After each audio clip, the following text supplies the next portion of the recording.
150,000 internally displaced people in Georgia, and as I mentioned, they live in bad conditions. IDP's monthly income, average income is $70 per person in month. It's very low. IDPs don't have health insurance, as they don't have some kind of advantage on conventional expenses, and no privileges on medical services and medicines. Also has the accessibility of the free education. And in Georgia, education is it's important to have it's important for IDPs to have free accessibility of the free education, because it's quite big thing to study at university in Georgia. Now Salome will go. So we met these people and we went to their houses, and they live in real terrible housing conditions. There are sometimes 7 or 8 persons in one room.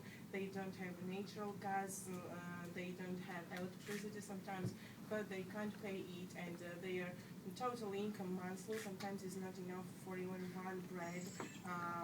one bread a day. So we have discussed about how to help these people. There have been already created so many organizations and associations to help these people, and they provided them with product, with money, but it was short-term projects.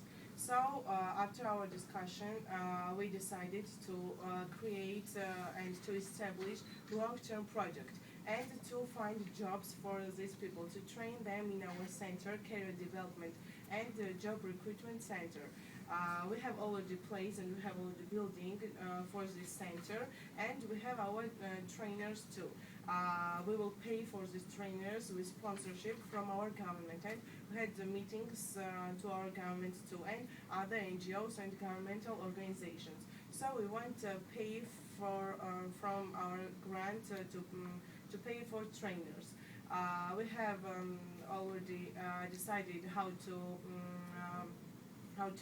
pay and use the winning grant, and we will buy computers, printers, stationery, and we will print guidebooks for these people, because they have not computers, they have not internet, and they can't find even vacancies. They don't know how to find jobs, and most of them have high education, they have graduated universities, but they can't find jobs. So we will train them in our center and teach them how to find jobs, and we will teach them the programs too. Our slogan is that give man fish and you feed him for a day, and teach man how to fish, you feed him for a lifetime. By this, we want to mention that this is a long-term project, and by giving money or food, this is only short-term. This is once or twice, and after that, they face the same problems. So, in the center, the IDP will be able to get qualification and get more skilled. We will have 2 kinds of trainings. One will be trainings in writing CVs, filling how to fill applications. Also, career fairs, they will find the contacts, networking, and the second training will be in specific fields. This might be, for example, they study how to work with internet, computer, and so on. And what's the most important, that we will be mediator between IDPs and governmental and non-governmental sections and organizations. So we will know what vacancies these organizations have, and try to get the qualifications for IDPs in this for these vacancies, so they will get their job, and what's most important, that they will be integrated in society, because nowadays, because of their problems, they stand out apart from society. And we think that this center will help them really, and this is the actual problem in our country, because in our neighborhood we face to this problem everywhere. So we hope that this will be the long-term project, and we will make all attempts to involve more and more volunteers in our project and other governmental and non-governmental organizations. And our goal to make these people integrated and make them respected members of our society. Thanks for attention. Great, thank you very much. So we have just about 9 minutes remaining for questions. Judges? Great. Well, thank you very much, and I'm glad that we were able to hear you this afternoon. I think you gave a very impressive presentation, so congratulations for getting this far in the competition. I mean, the problem of IDPs in Georgia is well known, and it's, you said in there, it's one of the major problems facing Georgian society, and I would certainly agree with that. Is just a question, because maybe I didn't understand. Does the center already exist, and you're looking for some money to kind of improve its operations, or will you be setting it up in the future? If we win the grant, this will be the basement money to create this center. We have not center which exists. We have only the place and building where will be created this center. So we won't pay any money in other center to hire any buildings. Okay, I see. I understand. Do you, just another question, do you envision a role for the people who, the IDPs who use your program and then succeed and get a job, and do you see using them as maybe a community that can then come back and help the other? Is that something you've thought about? If anyone had already helped them? No, in other words, if say an IDP participates in your program and becomes successful, gets a job, etc., do you envision staying in touch with those people so that maybe they could help you, Of course, they will help us. We did research, and they are capable of working, they wish to work. So after starting this project, they will be able to be in touch with us and get involved in all the projects. And after that, they will find work. We will have contact with them, and maybe the who will have, of course, wish will come back to our center, because they know their problems very well, more better than we, for example. So they will be involved in this center, of course. But they were disappointed so many times because there were created so many organizations, but they did not get any real help. And we hope that the IDPs who will be already trained and will get jobs, they will help other IDPs too. Thank you. 2 questions for you. I think one of the things that we've seen when we have worked with projects that are similar to this is that sometimes you can train people, but there are no jobs. So the first question I would have is, if you are successful in delivering the training that you're proposing, is there a positive outcome? Are there enough jobs to fill with these people? Of course there will be, because we have many contacts. The organizations with whom we are working have many contacts with non-governmental and governmental sections, and we already know that there will be vacancies, enough vacancies for these people. Maybe this will not be managers of some kind, but assistants with a qualification. Of course, firstly we find vacancies and before training them, but they have some qualifications, and most of them have graduated universities. So this won't be a problem, and firstly we find works, jobs, vacancies, and then train them for exact vacancies. I have a few other quick questions for you. How many IDPs do you propose in the first year to train?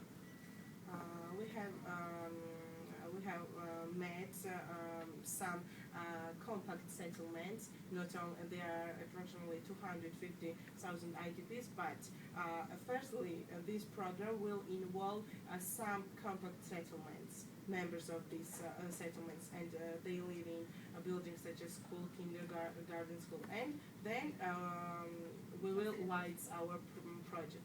So are we talking about? So about 1,000 at first time, about 1,000 people. 1,000 people in the first year? For the first year, yeah. Okay. A follow-up to that is, how will you select the trainers? The trainers will be selected by interviews. By interviews, and they will get known to our project, what we are going to do, also the problems of IDPs. This will be people who know the problems and also who know how to work with these people. And we have trainers already, so government will provide money for them to finance. and they will have also the trainings, these trainers too, before working with the IDPs. And there are so many volunteers too from other organizations whose projects were not so successful to start in creating this center. Last question for me from now. How did you guys meet, and what will be your roles in the project? Our roles will be founders, and we see these IDPs everywhere in our, for example, neighborhoods, in our relations. These problems, all of Georgians know about these problems. We are volunteers, and we met about 2 months ago, and we are just volunteers. We are just friends, and we just want if we can get grants, we want to involve in this project more volunteers, and we want to give an example of our government how to employ IDPs and how to solve their problems. So you met 2 months ago, and do you have any idea of what specifically each of you will be doing in the leadership, or is that not figured out yet? Yes, we are volunteers, and we'll after getting the grant, we will have our own duties. Duties. Someone, for example, maybe we have not specific before we don't know. Maybe we will not get grant. So after that, we will have, for example, I will be get involved to inform IDPs. Someone will, for example, Salome will be working with organizations to find vacancies, and Atagi will be working with the trainers and try to get involved the IDPs. So I'll say exactly where we met. So there are other projects in Georgia, such as we are involved youth, such as youth parliaments and so on, and all of us are participants of other projects. So we met there, and then decided to get this idea in reality, to make it reality. Actually, you guys have asked all the questions there. I have a couple things. Go on. Steve, do you have any? But what, I mean, do you think that, what's the biggest, we'll put it this way, what do you think the biggest challenges you'll face might be? I mean, maybe it's more than just giving people access to a job and training. Are there some also social kind of integration Yes, problems social that are problems, and bigger than that? they have disappointments too, and our main goal is to make these people integrated in our society, and now they don't even hope, they are disappointed. So I want them to get realized and to get respected members. So Okay. we'll add something.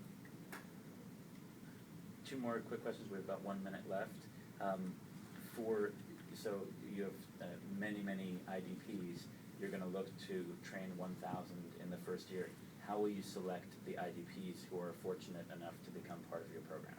As we said, we will involve them. So we have already done research. So we have information about when we were working. We did research. We had applications. They filled these applications, and we